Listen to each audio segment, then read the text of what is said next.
मौत का ऐसा तांडव, मौत का ऐसा मंजर कि जिसके आगे किसी की न चले, मौत का ऐसा सैलाब कि उसके आगे जो भी आया उसमें समा गया। जी हाँ दोस्तों, मैं बात कर रहा हूँ उत्तराखंड के थराल क्षेत्र की, जहाँ पर कल बादल फटने की घटना हुई है। दोस्तों, उत्तरकाशी के थराल क्षेत्र में कल बादल फटा और काफ़ी लोगों की जान चली गई।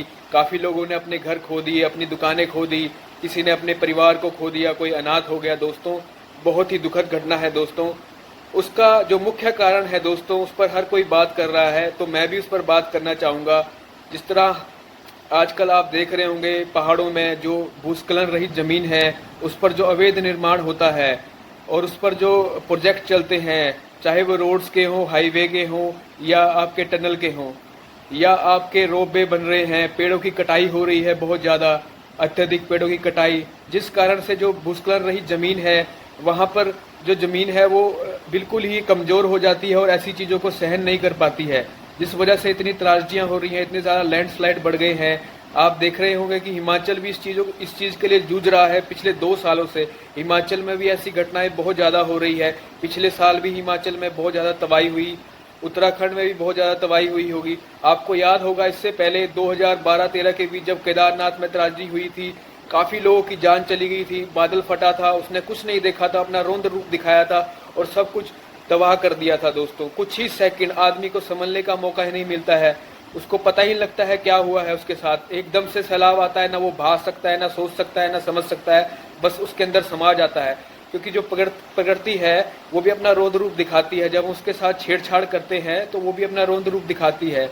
हालांकि हमें विकास भी करना है, टेक्नोलॉजी के साथ भी चलना है, लेकिन उसके साथ साथ हमें अपनी अर्थव्यवस्था को जो बेहतर बनाना है, अपनी टेक्नोलॉजी को बेहतर बनाना है, तो हमें इन चीज़ों पर भी काम करना होगा।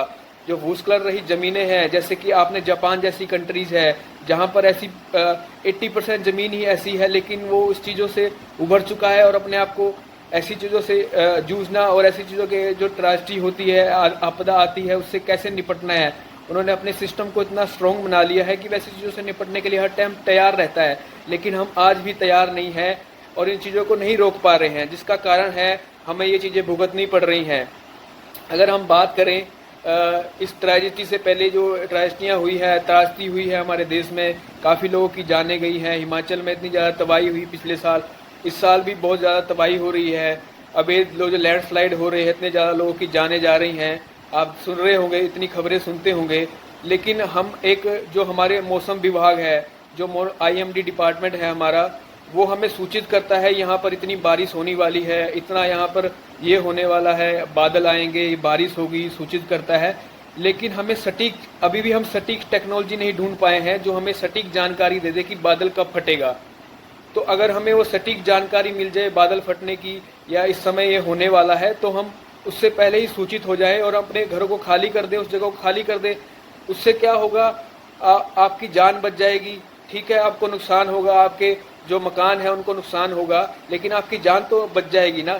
तो उस टेक्नोलॉजी पर भी सरकारों को गौर देना होगा, उस पर भी जोर देना होगा कि हम सटीक जानकारी अभी भी नहीं दे पाते हैं। जैसे जापान हो गया, अमेरिका हो गया, ऐसी कंट्रीज है, वहाँ पर इस चीज़ों पर जो डिपार्टमेंट है बहुत अच्छे तरीके से काम करता है। उनके पास ऐसी टेक्नोलॉजी है जो फटाक से आपको जल्दी जल्दी सूचित कर देती है। हालांकि हमारी जो टेक्नोलॉजी है, डिपार्टमेंट है, उस पर जोरों शोरों से काम कर रहा है। हमें जैसे तूफान आ जाए तो उस पर सूचित किया जाता है, लेकिन ऐसी चीज़ों पर अभी भी हम पीछे हैं टेक्नोलॉजी में, इस मामले में। तो उस पर भी सरकारों को जोर देना होगा, वर्क करना होगा। डेवलपमेंट भी जरूरी है, लेकिन डेवलपमेंट के साथ एक बेहतर तरीके से जो काम होगा तो अच्छा रहेगा लोगों के लिए भी। जैसे कि आप जहाँ पर देखेंगे कि जो जगह की कैपेसिटी है 1000 लोगों की, 500 लोगों की, वहाँ पर आप 10-10 हज़ार, 20-20 हज़ार लोग बस जाते हैं। आप देखें टूरिज्म के नाम पर इतने ज़्यादा होटल बना देते हैं, 2-2, 3-3 मंजिल बना देते हैं पहाड़ों को काट काट कर उस भूस्खलन रही ज़मीन पर। तो वो फिर ज़मीन वो कमज़ोर होगी, तो ऐसी चीज़ें होंगी तो वो ज़मीन कहाँ संभाल पाएगी इन चीज़ों को। तो वो फिर आपकी जान जा सकती है, दुर्घटना होंगी। तो इस पर भी सरकारों को सोचना होगा, लोगों को भी सोचना होगा। हर एक चीज़ को अगर हमने बेहतर बनाना है तो इस पर सरकारों को, लोगों को मिलकर काम करना होगा, तभी ये चीज़ें रुक सकती है। नहीं तो प्रकृति तो अपना रौद्र रूप दिखाएगी। हमें टेक्नोलॉजी को भी डेवलप करना है, इन चीज़ों के ऊपर भी काम करना होगा। लेकिन लोग इसके ऊपर बात तो कर रहे हैं आज के समय में कि ऐसा हो गया, वैसा हो गया, ये प्रकृति ने रौद्र रूप दिखा दिया, हमने पानी रोका था, हमने अवैध निर्माण किए थे, ये किया था। तो डेवलपमेंट भी ज़रूरी है, लेकिन उसके साथ साथ आपको ये भी बात करनी चाहिए साइंस एंड टेक्नोलॉजी की, जो हमारी टेक्नोलॉजी कैसे बेस्ट से बेस्ट हो, हमें पता लगे इस चीज़ के बारे में, ताकि हम लोगों की जान बचा सकें, उसके बारे में भी बात होनी चाहिए। और साथ के साथ जो ये अवैध निर्माण हो रहे हैं, जो ज़मीन हमारी ऐसी ज़मीन है जहाँ पर ये चीज़ें नहीं होनी चाहिए, वो जो पेड़ों की कटाई हो या ऐसी चीज़ें हो वो नहीं होनी चाहिए, उन पर भी सरकार को गौर देना होगा और बेहतर सिस्टम ऐसा डेवलप करना होगा जिस वजह से ये चीज़ें रुक सकें। अभी तो आप इस ट्रेजेडी की बात कर रहे हैं, इसके साथ साथ बहुत सी जो हिमाचल में दुर्घटनाएं हुई हैं, इस तरह के बादल फटे हैं, लोगों की जानें गई हैं। हमें सोचना होगा कि पहाड़ी क्षेत्रों में जो हम डेवलपमेंट के नाम पर ये चीज़ें कर रहे हैं, तो हमें अगर डेवलपमेंट चाहिए, साथ में चलना है, तो इसको बेहतर कैसे किया जा सके ताकि लोगों की जान ना जाए। जो ये पहाड़ आप देखते होंगे वीडियो में, पहाड़ के पहाड़ नीचे गिर जा रहे हैं, उसका क्या कारण है? आप तो एक तो पहाड़ों को काट काट के वहाँ पर निर्माण कर देते हैं डेवलपमेंट के नाम पर, जिस वजह से ये चीज़ें भी हो रही हैं। तो हमें सोचना होगा, हमारे इंजीनियर को अच्छे तरीके से काम करना होगा इस पर, सरकारें भी इस पर जोर दे ताकि आने वाले समय में ऐसी चीज़ें ना हो, लोग की जान बच सके।